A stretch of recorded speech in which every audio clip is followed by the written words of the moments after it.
अकाली दल का इतिहास 100 साल पुराना इतिहास है एंड श्रोमणी अकाली दल की लीडरशिप ने लगातार गरीब किसान मजदूर की लड़ाई लड़ी। जो आ 3 ऑर्डीनेंस सेंटर की सरकार अपनी कैबिनेट लैके आई, साड़ी मंत्री उत्थे हरसिमरत कौर बादल सी, उन्होंने उत्थे ही ऑब्जेक्शन किया कि जे किसानों के तुसीं कह रहे ऑर्डीनेंस है कि तुसीं किसान लोग किसानों को पुछया कि किसान ऑर्गेनाइजेशन को पुछया कि किसान के संबंधित जिहड़ियां पार्टियां उन्होंने पुछया। जिन्ना तक तुसीं उन्होंने पुछते नहीं आ ऑर्डीनेंस नहीं पास होना चाहिए। मैं पार्लीमेंट भी कहा कि श्रोमणी अकाली दल NDA का हिस्सा है, सरकार का भी हिस्सा है, क्योंकि किसानों के हक च ऑर्डीनेंस कहा जाता है घट तो घट श्रोमणी अकाली दल जरूर पूछना चाहिए कि सानू भी नहीं पूछा सी, पर इन्होंने ऑर्डीनेंस पास करता। उसके बाद 2 महीने लगातार असी पंजाब के किसानों नाल गल की, क्योंकि किसानों को जो अखबार ऑर्डीनेंस बारे आया बड़ी चिंता हुई, हैरानी हुई, गुस्सा आया। असी उन्होंने किसान जथेबंदियों को मिले, मैं हर किसान जथेबंदी को मिलिया, मैं हर किसान की जी लीडर है उन्होंने मिलिया, आम पिंडा जाके किसानों को मिलिया, मैं उन्होंने पता करने की कोशिश की थोड़ी की शंकाएँ हैं। उन्होंने मैनू सारिया शंकाएँ दसियाँ, मैं सारिया ही शंकाएँ सेंटर के वजीर तोमर साहब नूं ते सारी सेंटर की लीडरशिप दसता रहा। मेरी कोशिश सी, साडी कोशिश सी कि एक्ट बनाने तो पहले घट तो घट सारी किसानों की शंकाएँ दूर हो जान, तो जिहड़ी ऑर्डीनेंस बनाया सी उहदे जो चेंजिस लियाउणियां पईयां वो लैके आ जान। जो एक्ट आए किसान इनू पसंद करन, किसान इनू चंगा समझन ते किसान के हक च चीज़ां आउण। 2 महीने के कोशिश के बावजूद आ गल नहीं हुई। असी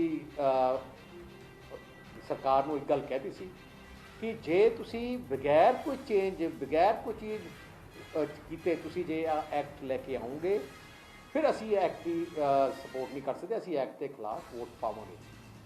पर जो एक्ट असैंबली असी कोशिश भी की कि एक्ट को अगे पोस्टपोन किया जाए, कोई सिलैक्ट कमेटी पार्लीमेंट भेजा जाए जिस नाल आम जिहड़े लोग है किसान उन्होंने भावना वो कमेटी समझ के जो सोध करना पे वो सोध कर सके। पर उन्होंने ना एक्ट पार्लीमेंट कमेटी को भेजा ना किता कि होर किया। जायजा एक्ट बन के जायजा ऑर्डीनेंस बन के आया सी उवें ही एक्ट पेश करता। तो असी श्रोमणी अकाली दल ने फैसला किया कि असी इस विरोध करांगे, क्योंकि साडी श्रोमणी अकाली दल गरीब किसानों की पार्टी है, मजदूरों की पार्टी है, पंजाबियों की पार्टी है। असी कोई उस चीज़ का समर्थन नहीं कर सकते जिहड़ी साडे पंजाबी जिन्होंने नहीं पसंद करते। तो इस करके असी उसका विरोध किया ते नाले क्योंकि यह सरकार ने एक्ट पूरे प्रेशर नाल पास किया, असी समझा कि असी उस हिस्सा सरकार का नहीं बन सकते। तो असी जी साडी मिनिस्टर है हरसिमरत कौर बादल, उन्होंने मैं पार्लीमेंट च अनाउंस किया, उस टाइम असी पार्लीमेंट इस्तीफा भी देता।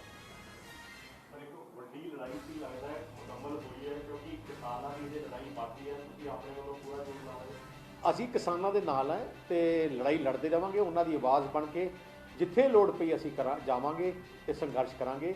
पर मैं इन्ना इंश्योर करदा कि किसानों की लड़ाई जिवें श्रोमणी अकाली दल लड़ते रहे, जिवें मेरे पिता ने सारी जिंदगी किसानों की लड़ाई लड़ी, उन्होंने बेटे होने के नाते श्रोमणी अकाली दल के प्रधान होने के नाते मेरा फर्ज है कि लड़ाई अगे होकर लड़ांगे।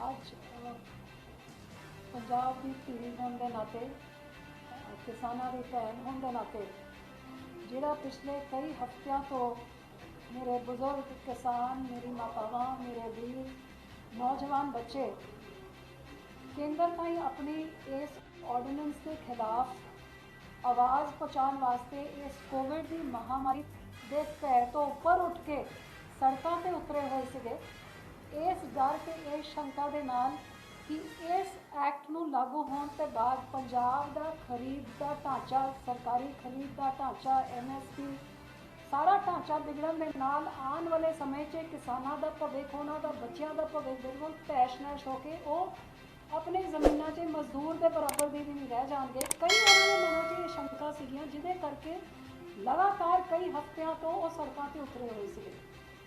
भावें इस ऑर्ਡੀਨੈਂਸ के आने तो पहले जब इंटर मिनिस्ट्रीयल सलाह मशवरा होया सी, मैं फूड प्रोसैसिंग इंडस्ट्री की मंत्री हाँ, तो मैनू इंडस्ट्री के पक्षों अपने कमेंट्स देने सीगे ते ये इंडस्ट्री के हक में सीगा। लेकिन वो बावजूद मैं अपने कमेंट्स आ लिखा कि स्टेक होल्डर्स जोड़े है उन्होंने भरोसे च लाना चाहिए तो सूबे की सरकारों के भरोसे लैके ता ही इस कोई कानून आना चाहिए है। ये मई के महीने की गल है। जब जून के महीने च पता लग्या कि ऑर्ਡੀਨੈਂਸ आने वाला है, उस तो पहले भी मैं कैबिनेट च इस गल को उठाया कि जमीनी पद्धर च किसानों के मनां च बहुत बड़ा रोस भी है तो बहुत बड़ा डर भी है तो कोई इहो जिहा ऑर्ਡੀਨੈਂਸ नहीं आने चाहिए जदों ताईं उन्होंने मनां की शंकावां दूर ना किया जाए, उन्होंने भरोसे च ना दिता जाए, नहीं तो बहुत बड़ा अंदोलन खड़ा हो सकता है। ये बावजूद कैबिनेट विच एजेंडा विच नहीं टेबल आइटम विच ये टेबल किया गया। उत्थे एक बार फिर मैं पुरजोर बेनती की थी पहले स्टेट किसानों के नाल मशवरा करके ता ही ये ऑर्ਡੀਨੈਂਸ लाया जाए।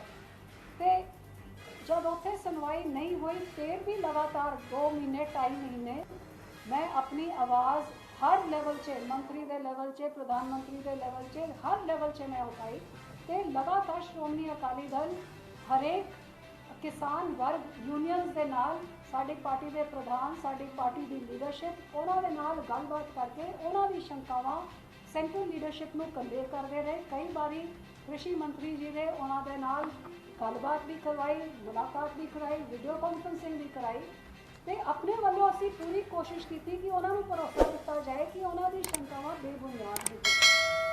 लेकिन ये बावजूद जब 2.5 महीने विच ना किसी किसान ना मजदूर या किसी आड़तीए के मन में एक कॉन्फिडेंस नहीं आया, असी उन्होंने कॉन्फिडेंस नहीं जित सके। फिर पार्लीमेंट का सैशन जब शुरू होया असी बेनती की थी कि उन्होंने भरोसे च लैन तो बिना ये ना पार्लीमेंट च लाया जाए। ये बावजूद जब पहले ही शुरुआत के दिनों च ही ये तीनों ऑर्ਡੀਨੈਂਸ लाए गए तो सुखबीर जी ने नड्डा साहब नाल मुलाकात की थी। असी सारे सीनियर लीडरशिप नाल मुलाकात करके उन्होंने दस्या कि सानू इसका विरोध करना पऊगा क्योंकि किसानों का भरोसा नहीं दिता गया है तो असी किसानों के मगर किसान साडी जिंद जान हैगी, साडे श्रोमणी अकाली दल की रीढ़ की हड्डी हैगी। अज जिस मुकाम पर मैं पहुंची हाँ ये मेरे किसान वीर ने जिन्हों के करके मैनू ये मान सत्कार अहदे मैनू मिले ने। मेरी ज़मीर ये नहीं मानती कि साडी पार्टी इसका विरोध करे, लेकिन क्योंकि उन्होंने कोल नंबर है बहुमत हैगी वो इस कानून को लागू करन तो मैं उस सरकार का हिस्सा हुआ जिहड़ा वो कानून उन्होंने उत्ते लागू करे जिदे करके मेरे बुजुर्ग माँ प्यो मेरे किसान अज धरनिया च सड़कों पर बैठे हुए हैं। सो अपनी ज़मीर की आवाज़ सुनते हुए पहले अपना इस्तीफा मैं दिता, उसके बाद पार्लीमेंट में जाके अपने किसान वीरों की भैन बन के धी बन के इस ऑर्ਡੀਨੈਂਸ के खिलाफ उन्होंने आवाज़ बन के मैं आवाज़ उठाई। असी दोनों ने विरोध किया है तो हुण एक लंबे संघर्ष की शुरुआत है कि किसानों की शंकावां दूर करने वास्ते मोढे दे नाल मोढा लगा के जिथे वो बैठणगे उन्होंने नाल बैठांगे तो उन्होंने नाल मिल के लड़ाई लड़ांगे तो श्रोमणी अकाली दल ते उन्होंने धी साडी पार्टी असी रल मिल के किसान के हक विच जिवें गुरु साहब तो सिक्ख्या है दे शिवा बर मोहे है शुभ कर्मन से करूँ ना डरूँ और से जब जाए लरूँ निश्चय कर अपनी जीत करूँ। जदों तक जित नहीं होंदी परमात्मा की ओट आसरा लैके असी संघर्ष जारी रखांगे। थैंक यू पर जेडे पंजाबी लोग किरा अपना माइक ले सर एक चीज और अभी पीएम ने ट्वीट किया है, उन्होंने कहा कि किसानों के लिए बिल बहुत अच्छा है और कुछ शक्तियां इसके पीछे हैं जो कि किसानों को भ्रमित करें। नो डॉक्यूमेंट होंगे आप अपनी गल कही दी हूँ बार बार आप तो बाकी सारे थैंक यू बाकी सारे ने कर लिया सारी अपनी हिंदी में सारा ही मैंने दे के आया हूँ 1-to-1 टाइम नाउ 1 घंटा लगाया कोई रह नहीं गया, सबको दे एक गया। पर्सन ही दे के आया हूँ।